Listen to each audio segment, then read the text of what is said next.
Okay, recognition of visitors. Are there any visitors that wanted to address the board? I signed up. Did you? Yeah. Okay, You don't need to grab it, unless you want me to grab it. you're fine. I just got volunteered to come on behalf of the Waterloo Levy Committee. They're wondering what the board would like to see in the next couple of months from the levy committee. What we've done in the past, I don't know if it's working or not, but we've done surveys, we can do another survey. We're gonna do another letter writing campaign to the governor, but that's not, of immediate help. But we're just wondering what it is that the board wants the levy committee to do, because ultimately, you guys decide what to put on and then we push it, so. They're just asking what. Okay. What they're thinking. Well- What do you expect of us? Well, right now, this is the first meeting we had since our last, since the defeat, I guess I'll say. And we had to go back and as you're probably very aware of, Todd went through and looked at all the numbers and had to send his revised, May is the month for revised 5-year forecast. So we're going to look at the 5-year forecast, talk about options, and come up with what we're going to do, what approach we're going to take for November. Okay. And that'll probably, we probably do that, I would hope sometime next month, June. So that's what we're Do you looking. want us to do a survey ahead of time to see what type of, like the last time we did what type, if it was the income or the property or whatever? We got a really good response the last time, so. Yeah, I think that we're going to talk about that because there's some things to consider about each one of those. Because, when you do an income tax, the Ohio Department of Taxation gives you their forecast for what 1%, 1.5%, whatever percent's going to bring in. Well, now, really, those forecasts are just out the window per year. We've looked at most recently, from what they are today versus what they were back when we filed for the May or what was supposed to be the March election. They've dropped significantly in that amount of time, and nobody knows what's going to happen there. So while an income tax is certainly a possibility, and this is one of the things we're going to discuss later tonight after we talk about financials, there's a lot of questions there, right? Because you may pass an income tax levy today that looks like it's going to do the job, but the COVID-19 situation could continue, and all of a sudden it won't. Whereas with property tax, you're a little more, if you pass it to raise X number of dollars, it's going to raise X number of dollars. So, but that's all the kinds of things that we have to discuss as a board. And this is the first time we've actually met.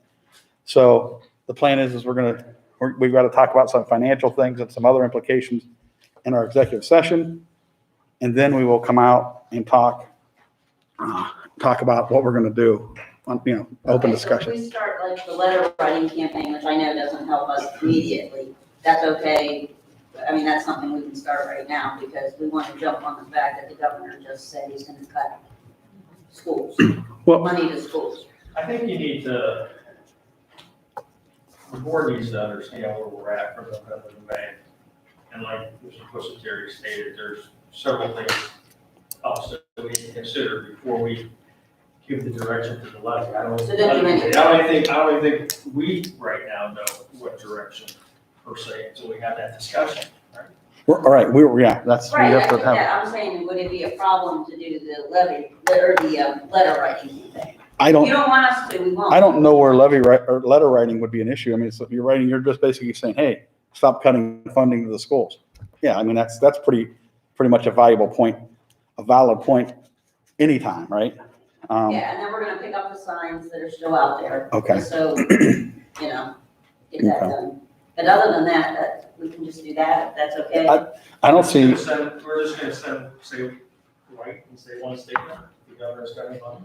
No, we're gonna come up with a letter and I can give it to you guys. I can give it to Dee and she can email everybody if you want. I mean, we're gonna come up with a letter that we wanna write, just to say, cutting school. Kind of like the letter we did at the fair. Same thing we did at the fair. Yeah, basically, the thing we did at the fair said it's unfair how school funding is funded in Ohio. Yeah. So we did that. So, yeah, the same kind of thing, but we can, I mean, we'll give it to you before we send anything, but we're just trying to be a little proactive. I personally don't see any issues with that, but I mean, as long as the other board members agree, I don't want to speak for everybody. But we'll get it to you before. Okay, cool. Thank you. That's okay. Fine. Okay, then we'll just hold off. for a moment. Okay, but yeah, go ahead and do that. Anyone else have anything? Okay, so at this time, we'll call to order the regular May board meeting of the Waterloo Local Board of Education. Roll call, please, Todd. Mr. Pusateri? Here. Mrs. Brock? Here. Mrs. Hagan? Here. Mrs. Wall? Mrs. Wheeler? Here.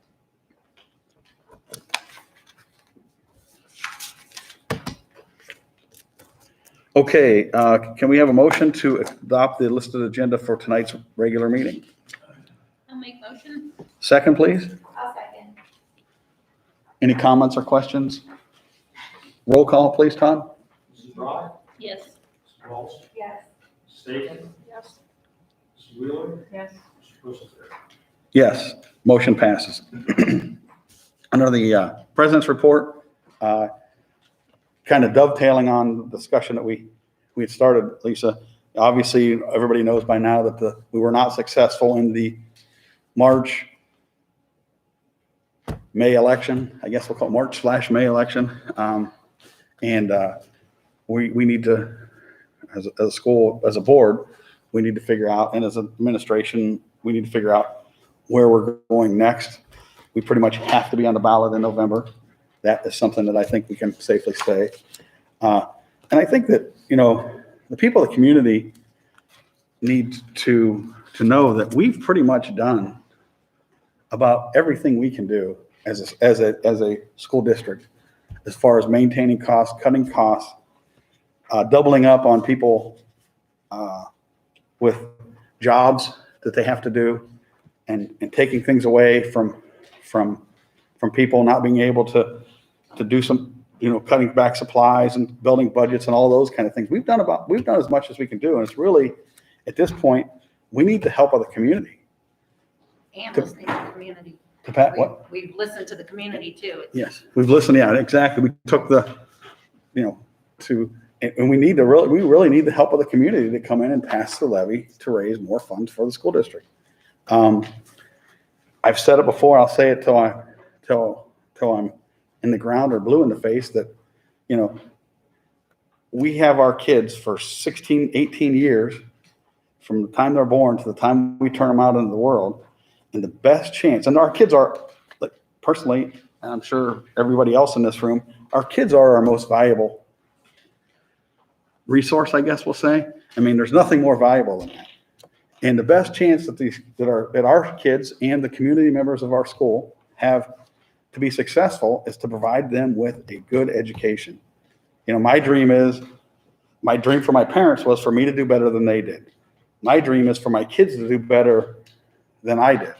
And their dream is, I'm sure, for their kids to do better than they did. And really, that road is paved by education and by getting a quality education. That's the only, that is the number one way to improve your lot in life, is by getting a good, solid education.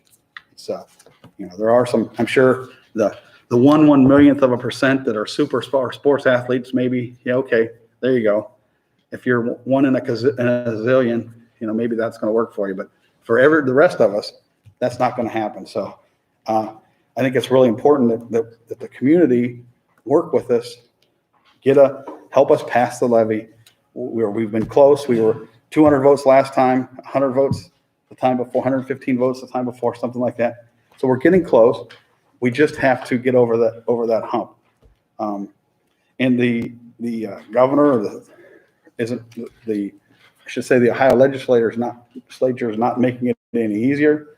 We received a $217,000 cut effective from now to the end of June for this school funding. And we're going to receive a cut next year that is yet to be defined. So apparently the people in Columbus don't necessarily view the value of education that we do, unfortunately, because they need money. There's a couple $1 billion sitting around in this rainy day fund And instead of looking at that, they cut the money from education. Well, if this isn't a rainy day, I'd like to know what in the heck is a rainy day, right? If the coronavirus and all the situation we've been going through isn't a rainy day, well, they might as well just, what the heck would classify as a rainy day. So, but hopefully the community will get behind us and help us pass an upcoming levy of some type, some amount, So, thank you. Superintendent's report. Okay, I've got a few things here I'll go through very quickly. First thing, I want to congratulate a few people for the retirements. Mrs. Gage, retiring after 32 years. She's been a long time teacher here, and she was going back and forth to decide whether to go. We're very sad to see her go. She's done a good job for us for a very long time. But we also congratulate her for that. Our nurse, Mrs. Carpenter, is retiring after 12 years or 13 years. I think it's 12 years. I've worked in a couple of different school districts and never had the opportunity to work with a nurse like Mrs. Carpenter. Very, very caring with all the kids. Kids were always very comfortable coming to see her. So she will be missed. And we mentioned Mrs. Alderson before, but I thought I'd do that again since we're letting you know. And I think that's everyone. Did I miss anyone? That's it. Okay. So congratulations to those very fine people. They will certainly be missed. I'm having a hard time breathing this thing. It's hard to talk, and it is. It's touchy. All right. So the next thing, our last day. First, I want to give a little bit of a shout out to our students and our teachers and the community. This has been, for the whole planet, this has been a struggle with this virus. Just from my own perspective, I give a lot of credit to our kids, our teachers, and certainly the parents of the community. As you know, our world was turned upside down on St. Patty's Day. We had all the day to get ready to do something that was uniquely different. Everyone was in the same boat, and I'll tell you, I was very concerned. And there were many times since then I've been very impressed with some of the work that's going on for our students. That being said, has it been perfect? Certainly not, nor should it be perfect. I want to make sure everybody understands that this was given to us, this mandate was given to us, and we had almost no time to prepare for that. And we were kind of, building the plane as we were flying, as they said. And I can't impress upon our school board to let you guys know that this shouldn't be a perfect, flawless system. There should be obstacles in the way, and certainly there were. So even that, with that, I've been impressed with our teachers' willingness to keep marching forward to make sure our kids got some kind of educational opportunities. I give a lot of credit to our kids, and especially the parents. My kids are all older, and I've told my wife several times if this would happen 10 years ago, I'd probably be in a straitjacket because I have four girls, and at the time, 10 years ago, it would have been tough to get work, get them to do their schoolwork. But we are getting to the end. So consequently, I wanted to point that out. We mentioned that to the district. Chris Aquino reported that. Also, our last school day for students will be May 29th. Our last day for teachers will be June 5th. We're going to have a professional development, so I'm going to take this off. I can't, it's making me crazy. We're going to have a professional development opportunity for our teachers. We're still going to observe social distancing that week after the students are done. We're still going to have teachers come in throughout that week. We are going to give our teachers and our administrators a chance to debrief with our teachers, just to sit down with them and let them, talk about their travails and talk about their successes, talk about what went well. Because quite frankly, folks, I hate to break it to you, but we may be in the same situation again. And I hope not, but we are going to talk through our teachers and find out things that went well and keep using that, and find out what didn't go so well and get rid of that should we have that again. And I met with our administrative team, and we talked a lot over the last couple of weeks about, taking an approach like we might have a regular school day when we start next fall. We might have a blended situation, which we really don't know how that's going to look. And or we may be completely online again like we are now, depending on the situation. So I like to this is what's going to happen. We would love it, I think, if we knew exactly what was gonna happen, but we just don't. So, we'll rely on our governor. Our governor's been put in a very difficult situation. I think he's done as well as any person can do. And, I'll stick with his judgment on this, and we'll march forward. We'll do what's best for our kids. Okay, so we'll have more news about that, but the last day for our kids will be amazingly done. The last thing, Ron, you mentioned the levy. I can't impress upon all of you how important this levy is. I mean, take a look around and see what's happening here. We've lost a huge chunk of money just for having a bad fiscal quarter. We lost, I've written down, how much did we lose exactly, Todd? Can you tell us that? Over the quarter from the state? Yeah, so approximately 217,000, $560, but there's a CARES Act that they passed also includes some relief. It's the Elementary and Secondary School Education Relief Fund. And I'm not sure, we don't know yet whether we're going to get that money this year or next year, fiscal year. But that money is going to be approximately $130,680. So either this year or next year, one of these years is going to be a net loss of approximately $86,000 because of the education relief. And the other year will be $217,506. I'll talk about this later when I'm the forecast update. I just want to let you know that $217,506 represents about a 40% reduction in the state budget. They're saying it's going to be 5%, 20% reduction in the state budget. So at this point, we just don't know yet. That's where we landed. Forecast for the division for today, approximately 1% reduction. It's really hard to hear you. It's not you, it's the, I'm talking about you and I go. it's the Now I rain. hear you. So basically, we have automatically, immediately lost a large sum of money to our district that we cannot afford. And that's after having one bad fiscal quarter. My concern is what's going to happen if we have 3 or 4 fiscal quarters in a row that are bad. We've had one, we've lost a significant sum to our overall budget. So I have genuine concerns about that. You try to keep cool and handle this in a correct manner, but this is pretty terrifying for our district. Think about that. All the school districts are going through this. I understand that. But for us, it's a significant amount. So we have to be very concerned about that right now. And quite frankly, we need to get this levy passed right now as soon as possible. So the urgency has been there, but now it's even more so. And it needs to happen in November, no matter what you all decide, whether it be through millage, whether it be through income tax, it has to go through. And we're going to do everything we can to make sure that happens in November. But I appreciate all the things that you said. We're going to do our best, and I appreciate all the work that the levy committee is going to put forward. We're going to try and do this together and get it done, and let's move on. But more news later on throughout the summer. I'll be in touch with all of you and try to get that word out to the community as far as what's happening in the fall. But right now, we just don't know yet. And that's all I have. Thank you. It was kind of interesting to me that the governor cut public education, but he didn't cut technical schools, No. the career centers, which are, for the most part, flush with cash. So that was kind of mystified at that, if you look, where.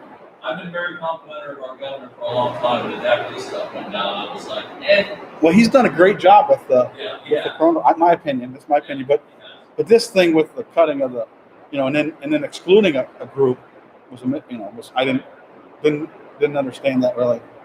Todd, is that other money we're going to get to offset, is that a federal program? That's a federal. Okay. All right, that brings us to the high school principal's report. Really loud. I just wanted to cover graduation because I know that's been a question, but it's been communicated to the seniors, which is going to need to be communicated. So we will have individualized personal graduation ceremonies for each of the seniors.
Any questions? Do you have May 30th, 31st, June 6th, and June 7th. So Saturday, Sunday, and then Saturday, Sunday. And they're from 10 a.m. to 6 p.m., running every 20 minutes. That's it. I have some for the middle school, if I could interject for Mrs. Willis. First of all, I do go back to high school, I would say this, that, Mrs. Sandell does an excellent job of preparing. I know she stresses and she answers a lot of questions all day long, all night long sometimes, right? And she's worked really hard to make this satisfactory. When she asked about, hey, can we take 4 days and go for 8 hours each day? I'm like, yeah, I think, sure, whatever you need. I mean, this class has been shortchanged, so whatever we can do to make it special for them, we're gonna try and do that. They certainly deserve that. They've been a great class. A lot of credit goes to Ms. Sandell. She's done a great job. We appreciate that. For the middle school, I know that the 8th grade teachers and Mrs. Hoop have been meeting, and I'm like the honorary guy since Mrs. Willis is out, and they've done an excellent job preparing. Their 8th grade recognition is going to be done virtually. They're going to put some things on Facebook and get that out. They're going to have kids doing drive-by, and there'll be mailing letters, I believe, early next week to the parents, and then start getting messages out. But that date will be May 29th, and that'll be for the 8th grade recognition day. They would like the 8th graders to do a drive-by, pick up, come and stop and pick up, you know, their not their diplomas, but their certificates. You get those, and then they'll have something virtually working with Life Touch to have that online. So a lot of credit goes to Mrs. Booth. Of course, she does an amazing job. And the 8th grade teachers who have been putting the time in to make it special for the 8th graders too. Not to take anything away from the graduating class of 2020, but the 8th graders would like to make that special for them too, so we appreciate that. All right, that's all I have. Your turn, mister. Good evening. Just a few things. First, I wanted to thank Mrs. Aiken and everyone that was involved in making that video from the community. It was a nice broad range of kids, small grade levels, and I didn't share all the emails with you, Mrs. Aiken, but I had teachers. You maybe they did email you, I think, but they were crying over it and crying, joy, tears of joy, not tears of sadness. But I think that really meant a lot to the teaching staff. It's just been business as usual in the remote learning world. I'm thankful that most of our kids are doing what they're supposed to be doing and completing work. I talked to Mrs. Shavery. I saw her here yesterday. And she has called a handful of families that she's had to get involved with to get kids to return work. I've made several phone calls, and we feel like those efforts plus the efforts of the teachers are we're getting some responses from some of our students who were not getting anything done. I want to thank our special ed teachers and our special ed department. We had 51 IEP meetings completed during this school closure. And if you think in a typical year, that's what we were supposed to have anyways during this time frame, but we accomplished all of those virtual, or via phone calls, basically. And I want to thank Vanessa and Lauren and all the people that were involved with that. The elementary is going to have, we're doing a virtual talent show. I've got a couple of our building aides that are working on organizing that for us. I don't know how many submissions they've had, but we thought it was something to have the students be able to do if they wanted to participate in that. I did get an email from a 5th grade girl. It was a very, very well-written email asking me for the details of the talent show. So there's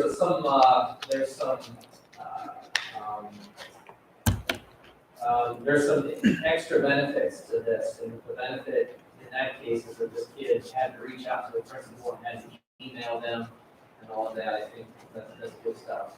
And then our kindergarten teachers are very proud of their efforts. They put together a video, a slideshow of all of the kindergarten students with a photo submitted from each family. Then they have a little video at the end of that, so we're going to post that on Facebook. I think like the 28th or the 29th, kind of as a kindergarten celebration and graduation, virtual graduation. And that's all I have. Thank you. Thank you. Okay, next item is legislative update. I have nothing. Nothing? Okay, the next item, new business. Any board members have any new business that they would like to bring up at this time? I just have, for Maplewood, they do have their senior award June 6th, the 11th, 12th, and 13th. And they're doing it in alphabetical order, a drive-by, and that's how they're handing their.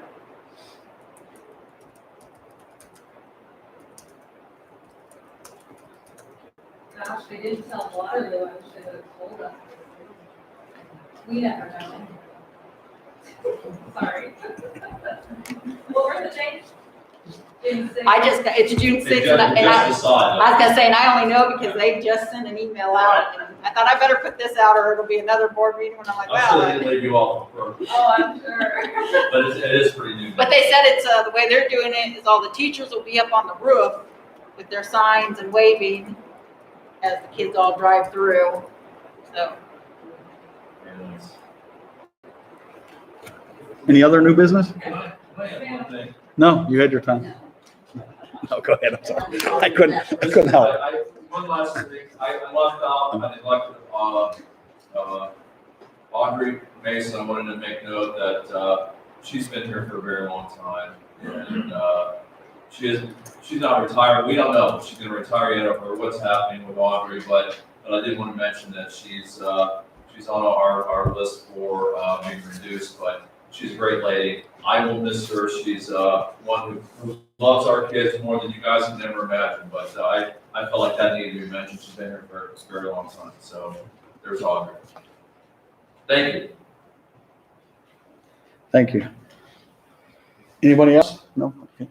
I just wanted to mention that, that a group put together, Adopt a Senior last week. That was really that was a really nice thing where a family or a person that adopted a senior and then they got that senior a gift basket and then delivered it to them. I think it was last weekend or something and stuff. And some of the, a lot of the kids were adopted multiple times.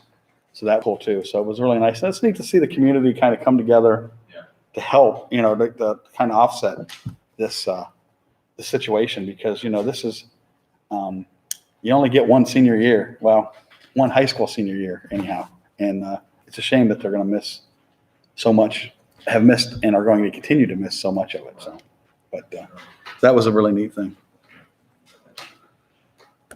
Okay, that brings us to the consent agenda. Can we have a motion to approve the listed consent agenda? I'll motion the consent agenda. I'll second it. Any questions from board members before? Seconded that. I did.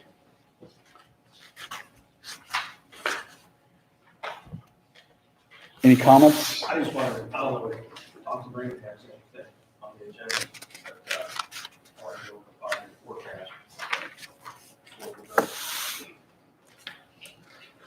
So you.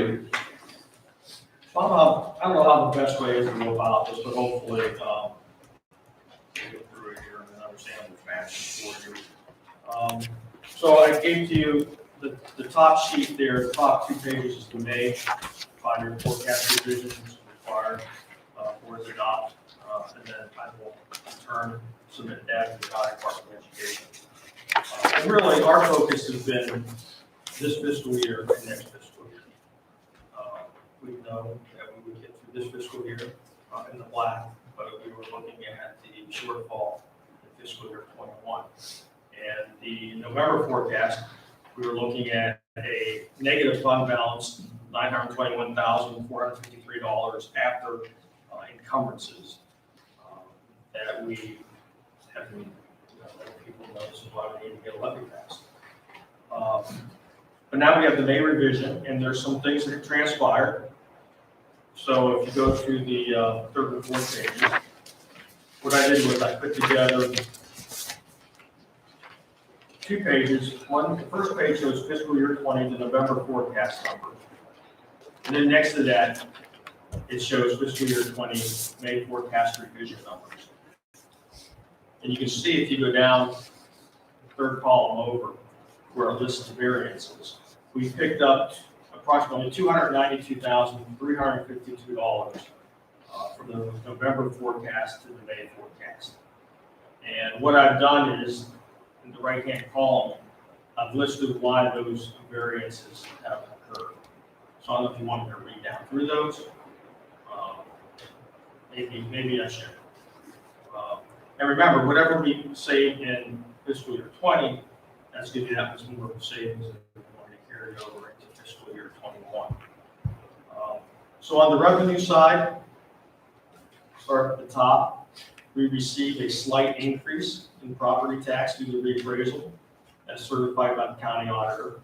And that comprises line items 1.010, which is the first line item, and also comprises line item 1.050. We picked up about $16,000, not much, but it's the variance nevertheless. Then you'll see 1.035, our state foundation. You can see I'm showing a net loss right now of $86,826.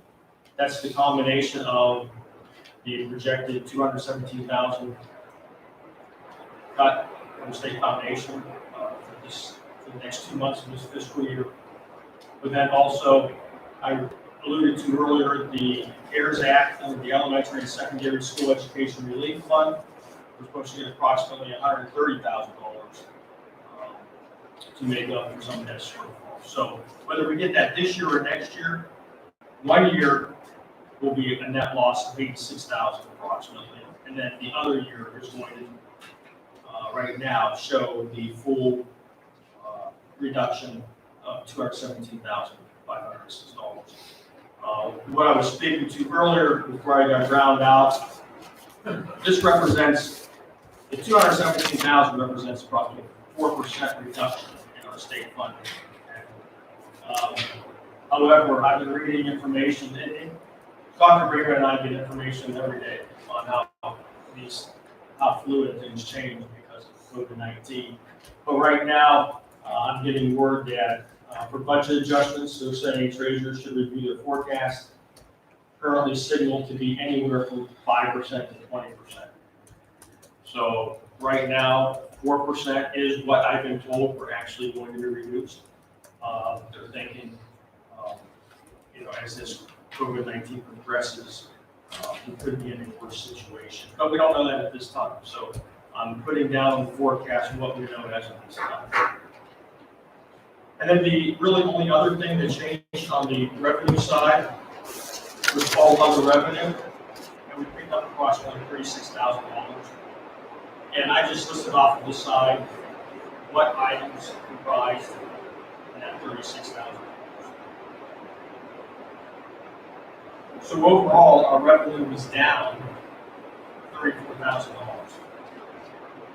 Then we picked, when I said we ended up a little bit better, we picked up money on the expenditure side by having a reduction of expenditures. And right now, under salaries and personnel services, possible reduction in supplemental subs and overtime due to COVID-19. And then, of course, benefits, next line item. That's kind of indicative of what your salary is. If you're retired, then you're on Medicare.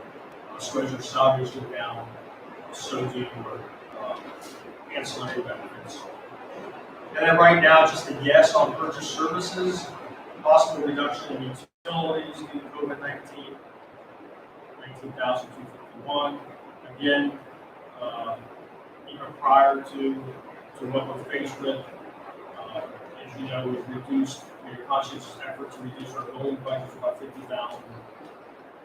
And then capital outlay, the district had planned, again, I can't stress the importance of maintaining our bus fleet.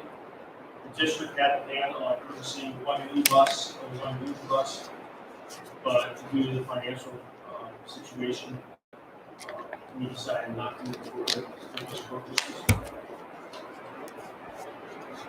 So between those reductions in expenditures, we picked up any cash balance of around $292,000.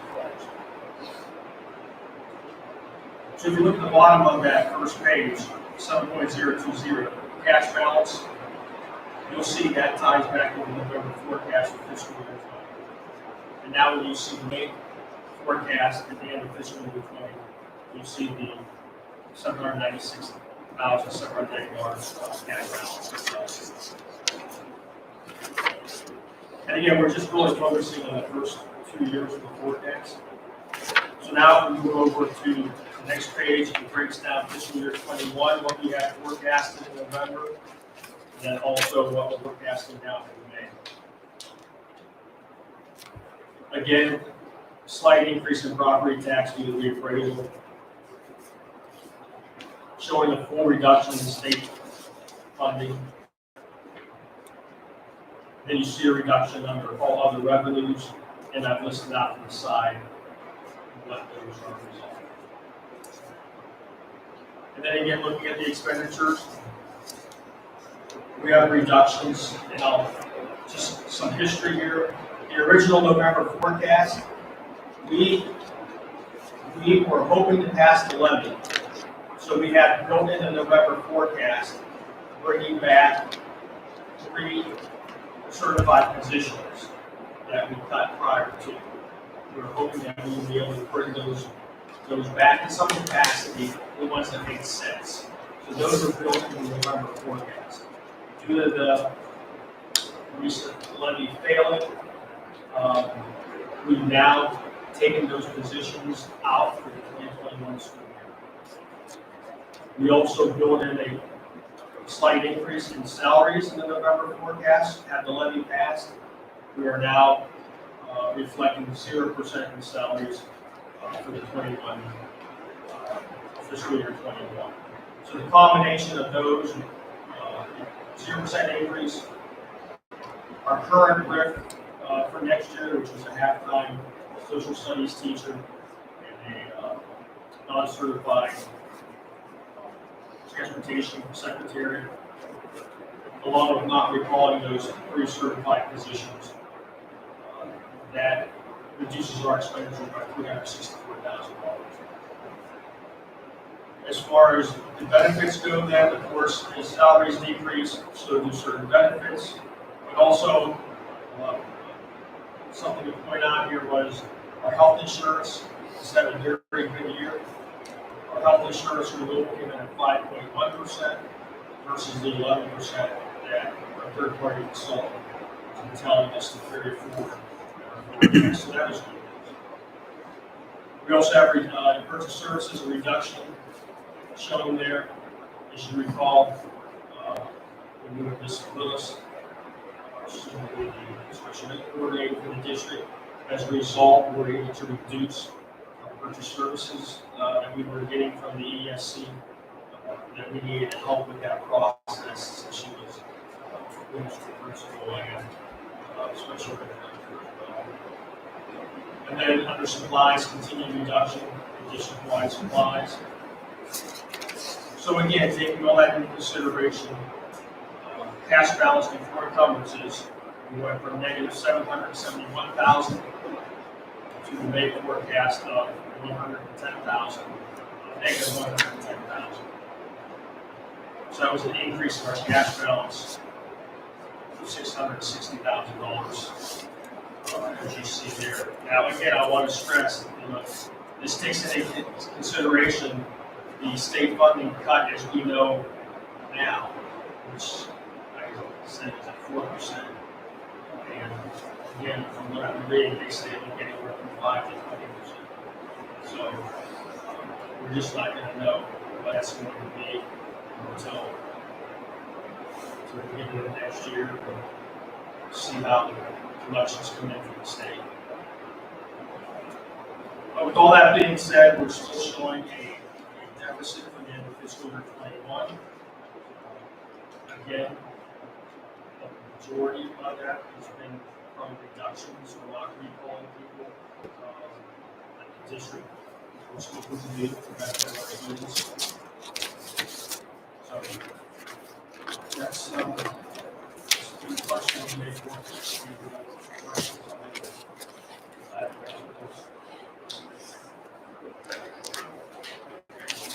Any questions? Good?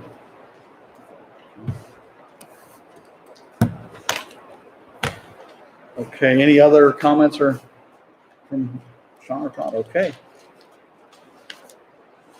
Roll call, please, Todd. Mrs. Wheeler? Mrs. Brock? Mrs. Hagan? Mrs. Walsh? Mr. Christier? Yes.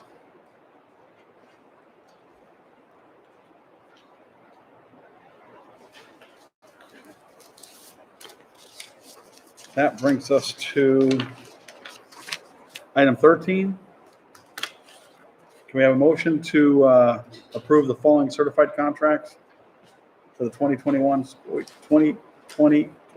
school year contingent upon full and complete compliance with the state of Ohio and the Waterloo Board of Education eligibility criteria? I'll make motion. Second, please. I'll second. Any comments or questions? Just like to note that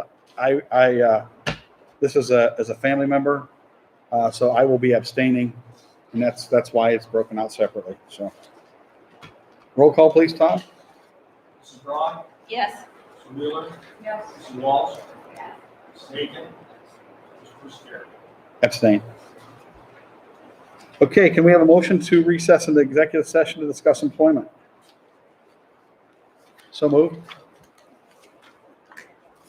Second, please. I'll second it.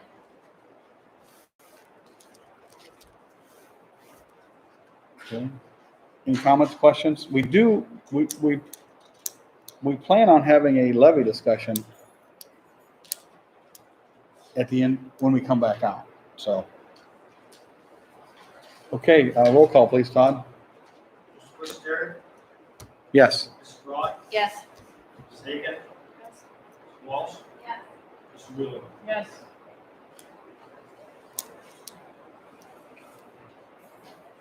Thanks to everybody who braved it. If you have any umbrellas in your car, that would be good. That's what they want to hear.